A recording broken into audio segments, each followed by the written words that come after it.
Zdravo, poslušalke in poslušalci, bralke in bralci večera. To je dnevno informativni podcast, večer je zjutraj, veseli smo, da ste v naši družbi. Danes je ponedeljek, 9. marec 2026. Moje ime je Miha Dajčman. Katere teme izpostavljamo tokrat? Kako okoljsko napredna bo Slovenija? Pred torkovo podražitvijo navalna črpalke, težave predvsem z dizelskim gorivom in kurilnim oljem. Kako se je končal derbi? Nihče vesel, nihče razočaran. Naročite se na podcast, da boste obveščeni ob izdaji naslednje epizode. Vse skozi smo z vami na večer.com. Slovenija je pred številnimi konkretnimi okoljskimi odločitvami, zato smo stranke, ki želijo v parlament, zelo nedvoumno vprašali o stališčih do konkretnih okoljskih ukrepov. Odgovori niso bili povsod zelo konkretni, razen pri strankah, ki so jih že okoljske organizacije minuli teden ocenile za najbolj napredne na področju varovanja okolja. Zanimivo je, da pri nekaterih okoljskih vprašanjih razlike med levim in desnim polom slovenskega političnega planeta praktično ni. Skupna značilnost velikih strank, gospodarstvo pred okoljem. Stranke smo vprašali, ali podpirajo gradnjo sežigalnic, ukinitev subvencij za fosilna goriva, uvedbo kavcijskega sistema za plastenke po vzoru Hrvaške ter umeščanje sončnih in vetrnih elektrarn. Bi bile pripravljene podpreti poenostavitev postopka prevlade javne koristi?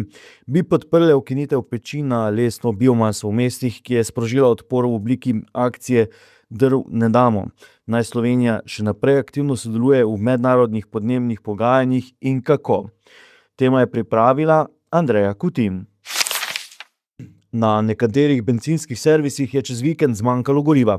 Po naših neuradnih informacijah ne gre za dejansko pomanjkanje zalog, temveč predvsem za logistični problem.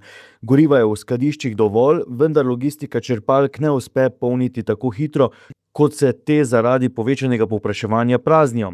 Primer smo zaznali na eni izmed bencinskih črpalk v Moškancih, kjer je bilo v določenih trenutkih v vrsti kar 12 traktoristov, vsak pa je imel s seboj od 2 do 3 tisoč litrov kanistrov. Logistika na takšne črpalke običajno pripelje približno 15 tisoč litrov kurilnega olja in 15 tisoč litrov dizla, a se ob tako povečanem povpraševanju zaloga lahko izprazni že v nekaj urah.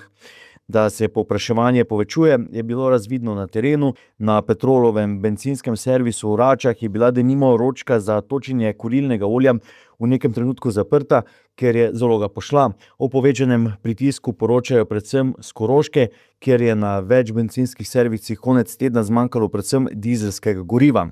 Po informacijah s terena k temu niso prispevali toliko domači kupci kot vozniki iz Avstrije, ki se po gorivo odpravljajo čez mejo. V Avstriji so namreč cene že višje, seveda bomo razmere spremljali tudi naprej. Kako se je končal derbi? Nihče vesel, nihče razočaran.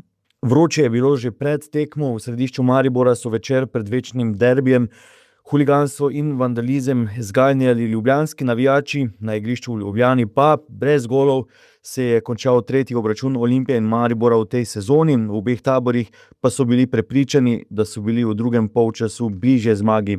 Nihče zares zadovoljen, nihče prav razočaran torej. Vijoličasti, ki so imeli vsaj 2 zaključni žogi, Benjamin Teteh je celo zadel, a je bil gol razveljavljen zaradi prepovedanega položaja, so sicer zmanjšali zaostanek za vodilnim Celjem na 7 točk, a jih je na drugem mestu prehitel Koper. Olimpija ostaja 4.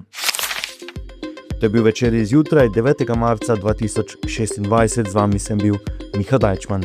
Kakovostno novinarstvo lahko podprete tako, da se naročite na tiskani in spletni večer, postanete naš bralec in sledilec na družbenih omrežjih, naročnik naših podcastov in newsletterjev.